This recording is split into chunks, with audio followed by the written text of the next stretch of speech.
মৰমৰ ছাত্ৰ ছাত্ৰীসকল, আজি আমি মুদ্ৰাৰ শ্ৰেণীবিভাজন সম্পৰ্কে আলোচনা কৰিম। আমি আগৰ আলোচনাত মুদ্ৰাৰ ধাৰণা, মুদ্ৰাৰ বৈশিষ্ট্য আৰু মুদ্ৰাৰ কাৰ্যাৱলী সম্পৰ্কে আলোচনা কৰিছিলোঁ। আজি আমি মুদ্ৰাৰ শ্ৰেণীবিভাজনৰ বিষয়ে জানোচোন আহা। মুদ্ৰাৰ শ্ৰেণীবিভাজন। মুদ্ৰা প্ৰধানতঃ দুই প্ৰকাৰৰ। ছাত্ৰ ছাত্ৰীসকল, মুদ্ৰাৰ প্ৰকাৰ দুটা হৈছে এক হিচাপ নিকাচৰ মুদ্ৰা আৰু প্ৰকৃত মুদ্ৰা। ইয়াৰে হিচাপ নিকাচৰ মুদ্ৰাটোৰ এটা ধাৰণা, কিন্তু প্ৰকৃত মুদ্ৰাও কি হয়? হিচাপ নিকাচৰ মুদ্ৰাই হয়। এই যে হিচাপ নিকাচৰ মুদ্ৰাৰ ধাৰণাটো পৰিৱৰ্তন নহয়, কিন্তু প্ৰকৃত মুদ্ৰা পৰিৱৰ্তন হয় বা সময়ে সময়ে সলনি হৈ থাকে। ছাত্ৰ ছাত্ৰীসকল, এতিয়া হিচাপ নিকাচৰ মুদ্ৰা বুলিলেনো আমি কি বুজোঁ? যি মুদ্ৰাৰ দ্বাৰা এখন দেশৰ সকলো কিনা বেচা আৰু লেনদেনৰ হিচাপ প্ৰকাশ কৰা হয়, সেই মুদ্ৰাকে কোৱা হয় হিচাপ নিকাচৰ মুদ্ৰা। আমি ব্যৱহাৰ কৰি থকা আমাৰ দেশৰ টকা, আমেৰিকা যুক্তৰাষ্ট্ৰৰ ডলাৰ বা ইংলেণ্ডৰ পাউণ্ড হৈছে হিচাপ নিকাচৰ মুদ্ৰাৰ একোটা উদাহৰণ। এতিয়া প্ৰকৃত মুদ্ৰানো কাক বোলে? দেশৰ সকলো মানুহৰ মাজত প্ৰচলিত মুদ্ৰাই হৈছে প্ৰকৃত মুদ্ৰা।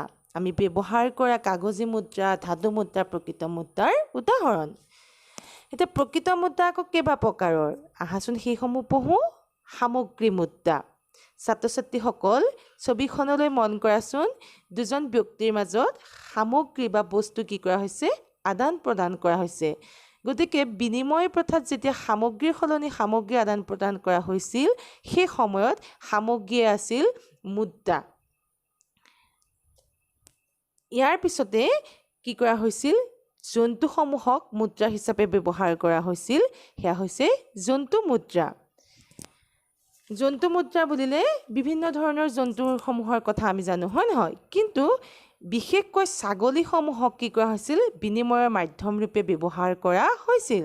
কিন্তু ছাত্ৰ ছাত্ৰীসকল, তোমালোকে ভাবাচোন, এটা ছাগলীৰ সলনি আমি যদি কেইটামান পাচলিৰ বিনিময় কৰিবলৈ যাওঁ, তেতিয়া কি হ'ব? বিভিন্ন ধৰণৰ অসুবিধা নাহিবনে? ছাগলী দেউতাজন কি হ'ব? লোকচানৰ সন্মুখীন হ'ব, হয় নহয়? সেয়েহে এই জন্তুৰ মুদ্ৰাৰ ধাৰণাটো কি হৈছিল? পৰিৱৰ্তন হৈছিল। তৃতীয়তে ধাতুগত মুদ্ৰা। বিভিন্ন ধৰণৰ ধাতু, বিশেষকৈ সোণ আৰু ৰূপৰ গ্ৰহণযোগ্যতা থকাৰ কাৰণে সোণ আৰু ৰূপক ধাতুগত মুদ্ৰা ৰূপে ব্যৱহাৰ কৰা হৈছিল। কিন্তু এই ধাতুগত মুদ্ৰাটো কি হৈছিল? অসুবিধাই দেখা দিছিল। মই চিত্ৰখনত পৃথিৱীত বিভিন্ন প্ৰাচীন সময়ত ব্যৱহাৰ কৰা বিভিন্ন ধৰণৰ মুদ্ৰাৰ চিত্ৰ সন্নিৱিষ্ট কৰিছোঁ। এই সোণ বা ৰূপৰ এই মুদ্ৰাসমূহক বিনিময়ৰ মাধ্যম হিচাপে ব্যৱহাৰ কৰা হৈছিল। কিন্তু ধাতুগত মুদ্ৰাসমূহৰ ক্ষেত্ৰতো কি কৰিছিল? বেমেজালিয়ে দেখা দিয়াৰ ফলস্বৰূপে কাগজী মুদ্ৰাৰ প্ৰচলন হৈছিল। চতুৰ্থতে হ'ল কাগজী মুদ্ৰা। কাগজী মুদ্ৰা তোমালোকে নিশ্চয় চিনি পাইছা, হয় নহয়? আমি যে ব্যৱহাৰ কৰি থাকোঁ কাগজৰ পইচাসমূহ বা টকাসমূহ, সেইসমূহেই হৈছে কাগজী মুদ্ৰা। বিনিময়ৰ মাধ্যম ৰূপে আমি কাক ব্যৱহাৰ কৰিছোঁ? বৰ্তমান সময়ত কাগজী মুদ্ৰা ব্যৱহাৰ কৰি আছোঁ। ধাতুগত মুদ্ৰাও আছে, তথাপিতো কিন্তু মানুহৰ মাজত কাগজী মুদ্ৰাৰ প্ৰচলনে সৰ্বাধিক।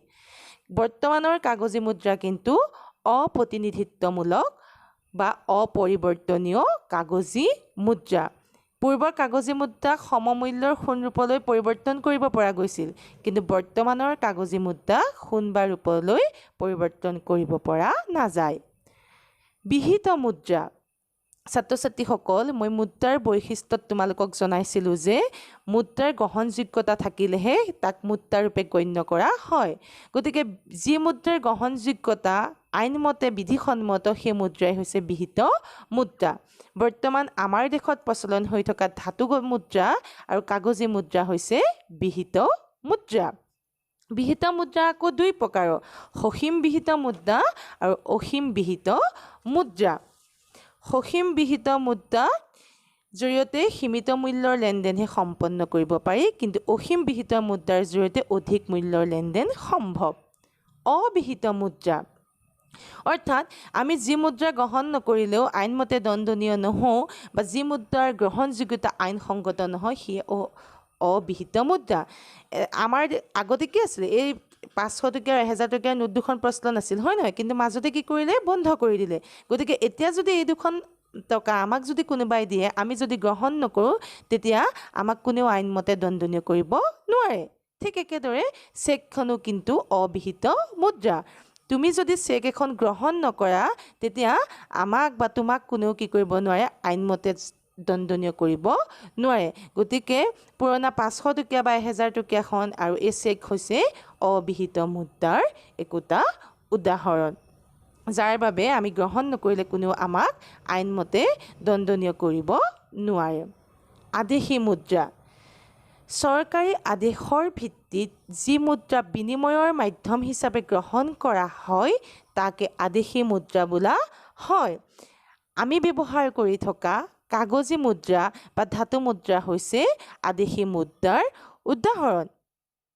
এই মুদ্ৰা, কাগজী মুদ্ৰা আৰু ধাতু মুদ্ৰা কি হৈছে, চৰকাৰে স্বীকৃতিপ্ৰাপ্ত, হয় নহয়? গতিকে চৰকাৰৰ দ্বাৰা স্বীকৃতিপ্ৰাপ্ত, ৰিজাৰ্ভ বেংকৰ দ্বাৰা স্বীকৃতিপ্ৰাপ্ত এই মুদ্ৰাসমূহকে কোৱা হয় আদেশী মুদ্ৰা। ছাত্ৰ ছাত্ৰীসকল, তাৰপিছতে আহিল প্ৰতীক মুদ্ৰা। যি মুদ্ৰাৰ প্ৰদৰ্শিত মূল্য বা খোদিত মূল্য বা লিখিত মূল্য ইয়াৰ অন্তৰ্নিহিত মূল্য বা ধাতুগত মূল্যতকৈ অধিক সেই মুদ্ৰাই হ'ল প্ৰতীক মুদ্ৰা। মুদ্ৰাৰ ওপৰত যিটো সংখ্যা লিখা থাকে সেইটো হ'ল প্ৰদৰ্শিত মুদ্ৰা। গতিকে এতিয়া যে এই নোটখন দেখিছা, এই নোটখনৰ ওপৰত কোনটো সংখ্যা লিখা আছে? 500 টকা, 500, হয় নহয়? গতিকে 500টো হৈছে ইয়াৰ প্ৰদৰ্শিত মূল্য। কিন্তু এই 500 টকীয়া নোটখন যি কাগজৰে তৈয়াৰ কৰা হৈছে, সেই কাগজ টুকুৰাৰ মূল্য কিন্তু 500 টকাতকৈ বহুত কম হ'ব। গতিকে যি মুদ্ৰাৰ প্ৰদৰ্শিত মূল্য ইয়াৰ অন্তৰ্নিহিত মূল্যতকৈ অধিক সেই মুদ্ৰাই হ'ল প্ৰতীক মুদ্ৰা। চেক মুদ্ৰা। তোমালোকে আজিকালি দেখিছা যে বেংকসমূহত প্ৰায়ে চেক ব্যৱহাৰ কৰা হয়, কিন্তু চেক মুদ্ৰা নহয়, ই মুদ্ৰা পৰিশোধৰ এটা আদেশহে মাথো। কাৰণ চেকৰ কোনো ধৰণৰ সাধাৰণ গ্ৰহণযোগ্যতা নাথাকে। তুমি চেক এখন যদি কোনোবা এখন দোকানত দিয়া, সেই দোকানীজনে যদি চেকখন গ্ৰহণ নকৰে, তাৰ বাবে কিন্তু তুমি দোকানীজনক কি কৰিব নোৱাৰিবা, দোষাৰোপ কৰিব নোৱাৰিবা। কাৰণ চেকখন অবিহিত মুদ্ৰা। ইয়াক ধনাদেশ বা নিকট মুদ্ৰা বুলিও কোৱা হয়। তোমালোকৰ পৰীক্ষাত আহে চেক মুদ্ৰা হয়নে? চেকৰ সাধাৰণ গ্ৰহণযোগ্যতা আছেনে? চেকৰ সাধাৰণ গ্ৰহণযোগ্যতা নাই। ইয়াৰ পিছতে আহিল মান মুদ্ৰা। মান মুদ্ৰা হ'ল দেশখনৰ মুদ্ৰাৰ এটা একক। এই এককৰ সৈতে বাকীবোৰ একৰ মূল্য সম্পৰ্কিত। ভাৰতবৰ্ষৰ মান মুদ্ৰাটো হ'ল টকা। 1 পইচা হ'ব টকাটোৰ 100 ভাগৰ এভাগ। গতিকে আমাৰ দেশৰ মান মুদ্ৰা বুলিলে আমি কাক বুজিম? টকাক। গতিকে পৰীক্ষাত আহিব পাৰে যে ভাৰতবৰ্ষৰ মান মুদ্ৰা কি? তেতিয়া আমি লিখিম যে ভাৰতবৰ্ষৰ মান মুদ্ৰা হৈছে টকা। তপত মুদ্ৰা। এখন দেশ যেতিয়া গভীৰ অৰ্থনৈতিক সংকটত পৰে, তেতিয়া দেশ এখনৰ মুদ্ৰাৰ মূল্যলৈ যেতিয়া জল্পনা কল্পনাৰ অন্ত নাথাকে, তেতিয়া দেশখনৰ পৰা মূলধনৰ বহিৰ্গমন হয় আৰু মূলধনৰ বহিৰ্গমনৰ ফলস্বৰূপে তপত মুদ্ৰাৰ সৃষ্টি হয়। ছাত্ৰ ছাত্ৰীসকল, ইয়াৰ পিছত আহিল সংকুচিত মুদ্ৰা। কেন্দ্ৰীয় বেংকৰ কাৰ্যৰ ফলস্বৰূপে কি হয়? সংকুচিত মুদ্ৰাৰ সৃষ্টি হয়। আমাৰ কেন্দ্ৰীয় বেংক হৈছে ভাৰতীয় ৰিজাৰ্ভ বেংক।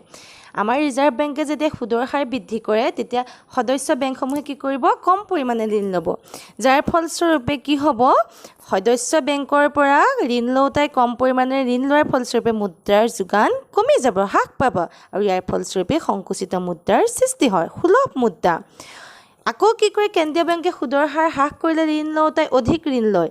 ফলস্বৰূপে কি হয়? মুদ্ৰাৰ যোগান বৃদ্ধি পায়। ফলস্বৰূপে সুলভ মুদ্ৰাৰ সৃষ্টি হয়। ক'লা মুদ্ৰা। তোমালোকে শুনিছা নহয়, ব্লেক মানি, হয় নহয়? এই ক'লা মুদ্ৰা কিহৰ কাৰণে সৃষ্টি হয়? অৰ্থনৈতিক অপৰাধৰ ফলস্বৰূপে।